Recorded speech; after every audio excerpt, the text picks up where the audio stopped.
Welcome to the Shadow of the Script podcast. This is your host, Jared May, and I'm joined by Stats and Scars collaborator, the analyst, otherwise known as Brian May, my brother. But we are here to do the NFL edition of this podcast, so I appreciate you guys joining in. If you didn't catch the college football episode earlier this week, be sure to tune in. This is kind of the beginning of Season 3 in full swing, doing the 2-episode format, 30-minute college football, 30-minute NFL, and so on and so forth. So this is going to be the headline for the opener, Dallas Cowboys versus the Philadelphia Eagles, Thursday Night Football. We're just going to headline this sucker and get it underway, and then next week we'll do a little bit of recap and maybe get the medical guy in here. But if you're not following us on the socials, check us out at Shadow the Script. You can find us at TikTok, YouTube, Instagram, and Twitter, all with the same handle, at Shatter the Script. And it costs you not a single cent to subscribe to the platform. So if you want to break away from ESPN and find a platform that debunks the mainstream media, this is your spot right here. So leading straight into it, Ryan, welcome to the show. Welcome back. Hope you're doing all right. Glad to be back. Yes. So as we get started with the NFL season, there's a lot of questions in Dallas. There's a lot of questions in general with the NFL as a lot of new faces take on the quarterback roles, a lot of new head coaches, trades, etc. And I think it's best that we address the elephant in the room that everyone's wanting to know from Cowboys fans, especially those that host a platform as a Cowboys fan. You know, we're talking about Micah Parsons being traded to the Packers. And there are two sides of the fence on this one, and really you're yelled at for either one. But I kind of want to do like a script-shattering take on this because we have a lot of conversations about this off the record about how we feel. And you know better than anyone, just like I do, that when something like this happens to a Cowboys fan, we are completely bombarded with texts from people we haven't heard from in 5 to 7 years. Yes, but, as always. Yeah, let's break down the Micah Parsons trade. You know, your thoughts on it initially. You know, what we got in compensation for it. Do you think Kenny Clark is going to help, et cetera, et cetera? But let's get your official take on the trade and your reaction live, 4K. Yeah, I mean, just to start it off, it starts with all the background. We don't have to go through all the background, but basically what happened is there's been a lot of distaste from Jerry Jones in terms of Micah Parsons and what's been going on. They've been going back and forth. There was an agreement that was supposed to happen in February. Apparently that happened. There was like an under-the-table handshake deal without the agent. It goes back into it. Jerry Jones, doesn't want to talk to the agent. Micah Parsons gets mad. Jerry Jones throws out a number. Wasn't enough for him, so Parsons ends up getting traded. So because of that, Dallas gets 2 first-round picks and Kenny Clark. And my first reaction was because, this happens with every superstar, as we know. They go through I want to trade. Get me out of here. Oh, you're not giving me the money I want. And then a deal gets done. So whenever that happened, I was like, my first reaction was, not that big of a deal. It's going to get through, just like the Terry McLaurin trade did, right? Mm-hmm. So when I saw that the news got traded, I was like, or the news that he got traded, I was like, are you kidding me? What? And then I started getting all the texts, all the ha-ha-ha laughing, pointing fingers at you, like, what a clown for cheering for this organization. And they're right. But my initial reaction was, I was in shock. And you know that I've been telling you guys that I just don't think the defense is going to be very good. And now that you're losing, I guess we'll go doom and gloom first, and I'll keep it short after this. Doom and gloom is you're losing a generational talent, and it's kind of like that meme that I was telling you about. It's like, oh my God. I know what you're going. It's like, oh my God, we got 2 first-round picks. It would be amazing if one of these picks turned into Micah Parsons. It's like, exactly. So you're losing a generational guy. Parsons has had 12 sacks in 4 seasons, I think. And he's the first guy to do that since LT. I think it was LT. It's a Lawrence Taylor. Yeah, it's a big loss. But I think, Dallas is going to have some trouble making that up. But they did get first two first round picks out of it, and that's big. Now the flip side of that, is what I think a lot of people are not really talking about, and that what I've been saying for 2 years is I think he's been an underlying problem in the locker room. And I think I actually commend, usually I'm very, as we know, very hard on the front office. Nobody likes Jerry Jones. Nobody likes Stephen Jones. They piss everybody off. Absolutely. I actually like the trade now. At first I was in shock. Now I like the trade because I think that he was more of a problem than he was helping. And I think that stems back from, like, if you're a Cowboys fan watching DeMarcus Lawrence and Parsons get into it on the sidelines, getting our ass handed to us by the Packers 2 years ago. And then a week later, if you remember, he had Jordan Love on his podcast. That's the quarterback that just destroyed us, So, anyway, I think there's a lot of reports that are coming out that he didn't play his assignments, didn't help in the run game, was trying to make big plays, was annoying people in the locker room with the podcast, airing out team issues. So, I think all in all, I think he was a problem in the locker room, and I know that might be a shock to some people. And it's like, how much, I'll let you speak on this, and I'll stop talking. But how much is that a factor when how he plays on the field plays out? He's a wrecking ball in the field. But when you start having problems in the locker room, and it gets all the way up to like Dak, who we know is probably one of the best teammates in the NFL, that doesn't come from me. That comes from every teammate that they go through a press It's like the first thing they say when they arrive. And that's the first thing they say. So, everybody knows that Prescott's a team guy, and when you have him coming out and saying to interviewers, like, we didn't warn it, we're moving on, I think that says a lot. So that's my overall view on it. I think this is all part of the culture change with Schottenheimer, right? And the one that we've all been anticipating of for the 2025 season is this: everybody wants to play under Schottenheimer.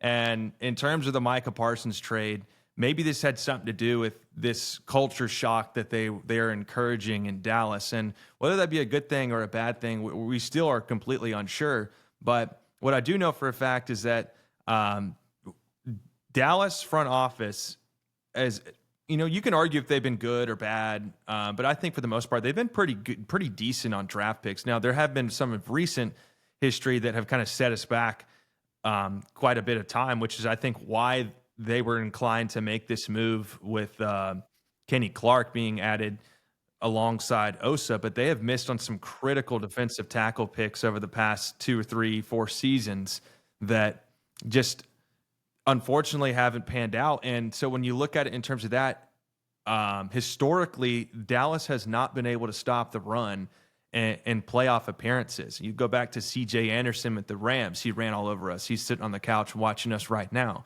You got Raheem Mostert in the following year, in 2021, running all over us with the San Francisco 49ers. You got during the seasons of 2022 and 23, running backs running all over us. We can't stop the run. And maybe a part of that was that our edge rushers, as good as they were, with DeMarcus Lawrence, Micah Parsons, and others, maybe some, as reported, maybe Micah Parsons, were abandoning assignments to kind of play hero ball. And those are just rumors for now, but if those are just a little bit of true, it kind of reminds me a little bit of the J.J. Watt thing. Like back in the day, J.J. Watt was a destructive force of nature, but there were complaints that he would try and play hero ball and abandon his assignments, and that causes, it takes all 11 on the football field to do what they're supposed to do. So it also kind of tells me that they're encouraged by our second-round draft pick from Boston College, the edge rusher, Donovan Nzewegwu.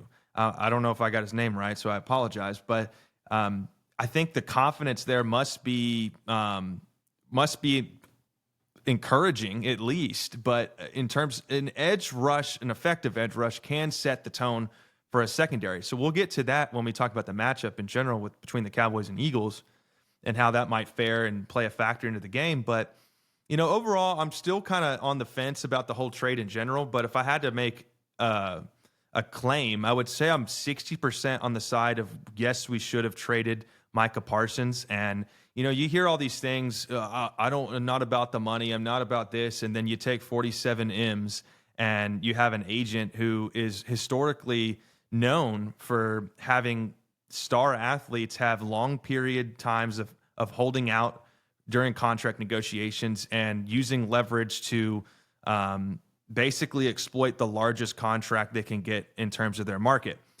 Another Cowboy that has that currently has the same current agent is George Pickens. So maybe we run into the same thing there. I don't think that agent has a good relationship with Jerry Jones, and I don't think Jerry Jones. I think Jerry Jones is very distasteful of him. And so we've seen this historically with, Des Bryant and other players like that, where there can be some disagreements with Jerry Jones. And there's a certain way Jerry Jones likes to be treated in his office that I think kind of goes unnoticed. And I think you made all great points in terms of, why the trade could be good, why the trade could be bad, whether we like it or not. But, I think the follow-up question to that would be, how does it affect the Cowboys going into 2025? I guess I touched on it just a little bit, but in terms of your outlook for the 2025 season, how do you think that'll affect? Do you think it's a positive effect or a negative? Yeah, I mean, going back to your point on, or what I was saying about him not following assignment, do I think that it always had an impact and it was like the main contributor to us not doing well against the run? No, but do I think it had some impact? Yes. I think that's why D-Law always got onto him. Going into the 25 season, I think it has a major impact on the defense. I already told you before, I was already shaky on the defense. You got Diggs coming off of a pretty significant injury. I still don't think our safeties are up to par. I think Wilson and Malik Hooker are still some liabilities over the top. There's a big question about the linebacker group. I mean, you've got Demarion Overshone coming off an ACL surgery as well. And then it's like the other question is like, who else is playing linebacker? Who else is going to play linebacker for the Dallas Cowboys? With the trade, you did kind of answer the middle of your techniques. Your 1 and 3 techniques are going to be Osa and Kenny Clark. It is concerning that Kenny Clark also just came off his worst statistical year this last year, so don't love that. But all these questions that I'm talking about were already questions while Micah Parsons was already on the team. That's a good point. Now that you don't have Micah Parsons, which I think net is probably a negative because he is a dominant pass rusher. I still think the defense is going to be even worse now. We might be able to do some more with those first round picks, but I actually think in the future there is a chance for this to come into fruition at a better rate for the Cowboys. Maybe not this year, but next year in the draft there are some top defensive linemen that I say defensive linemen, but really edge rushers that it's a lot easier to find a carbon copy of Micah Parsons than it was 10 years ago. If you think about looking around the league right now, Jared, I mean, think Abdul Carter. That's a carbon copy of Micah Parsons. The edge rushers are kind of built this way now. Before they weren't, when you thought of edge rushers, you thought of like J.J. Watt, who's not really an edge rusher. He just played all over defensive line. You thought of like Myles Garrett, who's a one-of-one freak. And then you thought of like, I don't know, I'm trying to think of people when we were growing up. Terrell Suggs. Yeah. Justin Tuck Yeah, like guys like that were big, meaty guys, big, tall, 265. Now edge rushers are 4-4s. Yeah, exactly. So this could turn out to be a net positive, but in terms of the 2025 season, all the stuff I'm talking about question-wise, still questions, and now you're losing, arguably, I would say definitively your best defensive player. Going into the first game, you're playing the Super Bowl champs. So, and then there is that 4-game stretch or 6-game stretch when we play the Chiefs, the Lions, the Vikings, the Eagles. Who else? You play the Chiefs somewhere in there. The Chiefs and the Commanders back to back to back to back. So Anyway, that's my take on the 2025 season. It's going to be a probably a bad defensive season for Dallas yet again. So You're going to agree with this, and I don't know if I've said this to you directly before, but what we're going to see, people have been asking me questions what to expect from Dak Prescott, and we're not going to focus on just Dak Prescott, but in terms of your take that you just said right now, I think this is going to be identical to the 2019 Dallas Cowboys season. Where you mean 2020 when he was like, well, 2019 is actually a good one. 2020, yeah. Same thing. Yeah, plug and play, the same thing. Where, every year we saw Mitchell Trubisky look like Lamar Jackson.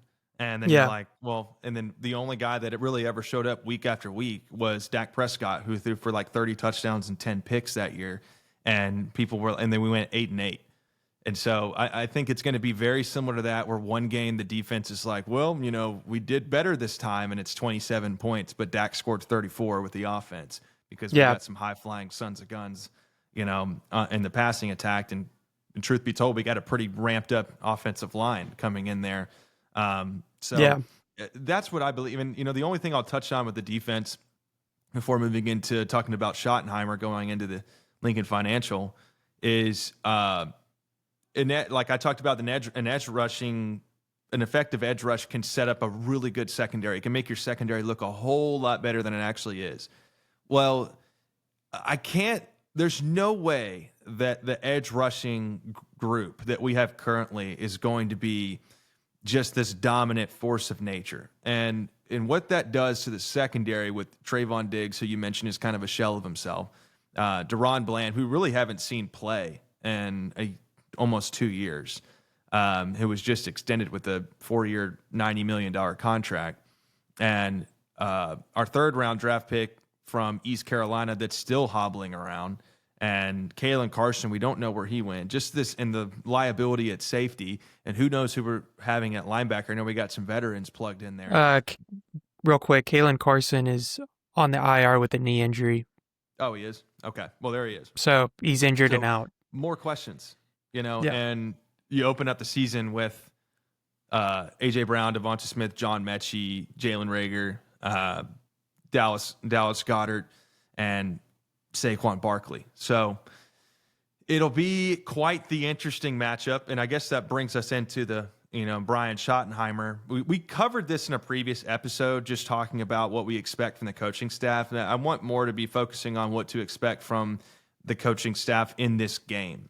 What do you think the game plan for Dallas is going to be? Like, what you think the reality of it is? And we can talk all day about what we would do, but in terms of what you think the reality is, going in there with we don't know if Javonte Williams or Jaden Blue are going to, I feel like it's going to be more of a hot hand sort of look. This is the first time we've seen this group of offensive linemen play all together without Zach Martin.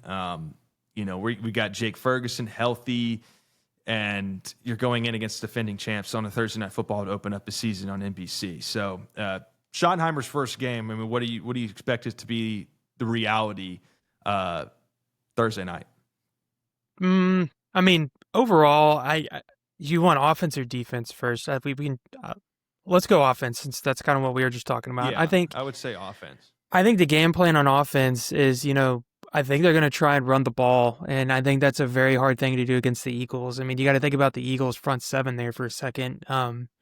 It's basically all Georgia, Bama players, which is that's hard to do against the Eagles' front seven. So I just don't think that the air attack is going to come early and often against the Eagles like that. I do think that eventually they are going to try and do some play action. I think that's kind of the whole point of the offense this year, is to try and get establish the run and then work into the pass. I don't see them doing what they used to do with McCarthy, where, they would basically come out and throw a 3 and out, and it was 3 slant routes to CeeDee Lamb. Or it would be, a first down run, a second down run, and then a 3rd and 8 where Dak was playing hero ball. I do think they'll try and establish the run and go from there. On the defensive side, I think it's going to look pretty ugly. You got to think about the Eagles and how much firepower they have. Saquon, A.J. Brown, Devonta Smith, even Dallas Goedert, who's often forgotten about in that in that offense. But yeah, I don't have a lot of hopes for our defense. I can actually see our offense if we put it together. I can see our offense actually putting up a pretty good show. I just don't know who's going to be running the ball. Yeah. I think that's the big question. Yeah, that's what I was going to say is, we've heard speculations that it's going to be Javonte Williams and then Jaden Blue. And shout out to FCS, Hunter Lepke getting a 2-year extension at the fullback position. So I'm sure he'll be in goal line sets or something. But I wouldn't be shocked if the Dallas Cowboys opened up the game with the play action pass, sideline, deep ball throw to George Pickens. It just seems like the Cowboy way. And I also wouldn't be shocked if the Eagles got the ball first and, we stop them near midfield and our first possession is inside our own 5, kind of like we saw with the Bucs in 2021. And Daxon 5 wide in the goal line. You're like, oh my gosh. But I think Schottenheimer talked a lot during the preseason about, we're trying to see what we can get out of Joe Milton. We're going to be passing the ball a lot. It's all just evaluation, period. But he's been preaching all offseason about marrying the run with the pass. So I'm in agreement. I think we're going to try and establish some form of the run, whether it be using gadget players, a lot of pre-snap motion, getting outside the tackle box, and just trying to numb him down. Essentially, you have to numb him down a little bit with Javonte Williams. Just kind of hope he breaks some tackles and gets some yardage and clears up some space to do some play action passes where Dak Prescott is most effective. So, all right, yeah. So Dallas versus Philly. Let's get into kind of game prediction. I think we've covered all fronts on the rest of the important aspects of Micah Parsons trade, Schottenheimer, and how it's going to affect both sides of the football. But talking about this game, you talked about the spread before we got on, and I'll let you kind of talk about that. But I guess I kind of want to predict the game and just talk about like going into Lincoln Financial Field. Obviously, in my opinion, this is kind of a scheduling burp. Like, I don't understand why we would have the Eagles and Cowboys week 1 when you could have, normally it's like you want to see their best football when they play one another. So you wait until week 7 or 8, but we're getting them week 1, and there's just so many questions out there. And you look on the Eagles side of the ball, and it just seems like there's no questions out there. It's like, well, we know what to expect out of the Eagles, but we have zero idea what to expect with the Cowboys. And maybe that's an upside going into the game. But how do you see this game playing out, and your official predictions based on the spread, matchups, whatever you got? Well, like I told you, I was kind of shocked by the spread. Given this is I know we just talked about, I don't think the defense is going to look very well, but like, this is a division game that's always close. The Eagles and Cowboys always play each other close, unless, there's like last year where Dak's out for the season and we just basically wave the white flag and we're playing you the last game of the season and you beat us 42-7. Or like there's been years past where, you flip the script and we do the same thing to the Eagles. But when both of these teams are healthy, which, are for the most part healthy. I actually just found out Nakobe Dean isn't playing. That's their linebacker. Yeah. But anyway, overall, the spread for this game is -8.5, and I was shocked to see that. I was kind of thinking more like -4.5, -5 to the Eagles. But -8.5 to me was kind of silly. I imagine that moved after the Micah Parsons trade. But yeah, exactly. overall, I kind of think that this game is not going to be close. It just feels like, a Dallas thing to do to not be close. I feel like that line is too big for a division game is kind of what I'm saying. But my prediction is 35-21 the Eagles. I don't see Dallas winning this game. I do see flashes in the pan on offense. The only reason I don't think you're going to see like a total scoring fest from Dallas is that their offensive line is going to have to put each other together for the first 5 games of the season. You got to think, Jared, left guard or right guard Tyler Booker, first round pick, hasn't really had a lot of time in the NFL. Left tackle Tyler Guyton, hasn't been on the field with the unit because he's been injured. So overall, it's hard to play 5 offensive linemen that haven't really spent a lot of time and gone through camp and merged and spent the time in the locker room going through making the call outs. So I think they're going to have some trouble with the Eagles front seven. And then on defense, I've already kind of gone through those headaches. Um, just a lot to cover on the Eagles offensive lines or Eagles offense in general.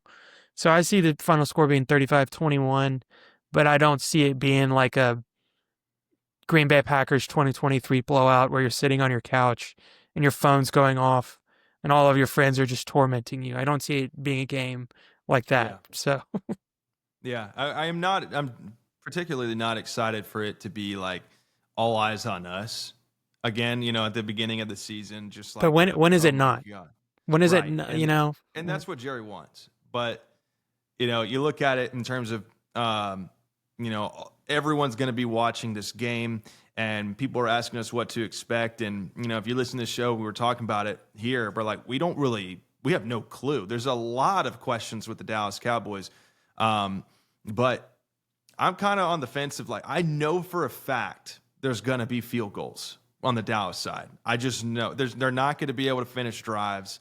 They're going to be able to move the football, I think, a little bit because, Dak plays good against divisional opponents. He's 9-4 against Eagles. He's 2-1 versus Jalen Hurts.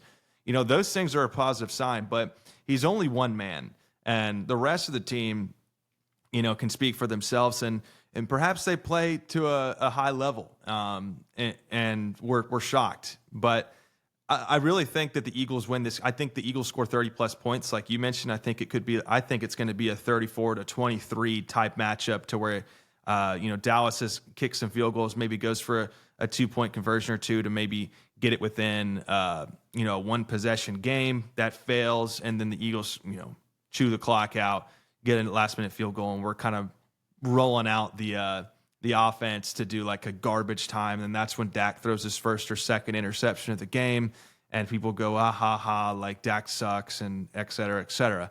So, but I do think there's going to be some flashes on offense. I think Dak makes some really good throws. I don't think he's going to look bad. Dak historically starts the season off pretty strong, no matter what the roster looks like. So I am confident in that, but and more so just in terms of entertainment-wise, I'm kind of looking to see the Cowboys offense, have some fireworks. So if we can get that, I'll be happy. But I do not expect to go into Lincoln Financial in the season opener with all these question marks and defeat the defending champs. So we'll see how it goes. yeah, I mean, I think that's a good way to put it. This isn't a game that I think Dallas is supposed to win. So I'm okay with that. In terms of everything, I think we've covered all fronts, and this is a good way to. In all honesty, if you're an NFL fan, this is a good way to start the NFL season. 2 division rivals.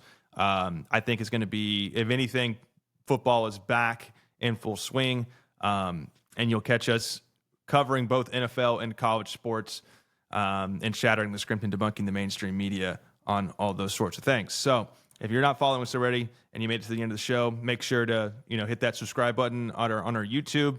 That way you can get notifications and stay up to date on all the latest and greatest of college football and NFL. So we will see y'all Thursday night for this epic matchup, and hopefully not epic failure. And the analysts, thanks for joining and giving your analysis on the game. And we will see y'all next week with a new edition of Week 2. Shout out the script season 3. So, all right, boys, Godspeed and good luck.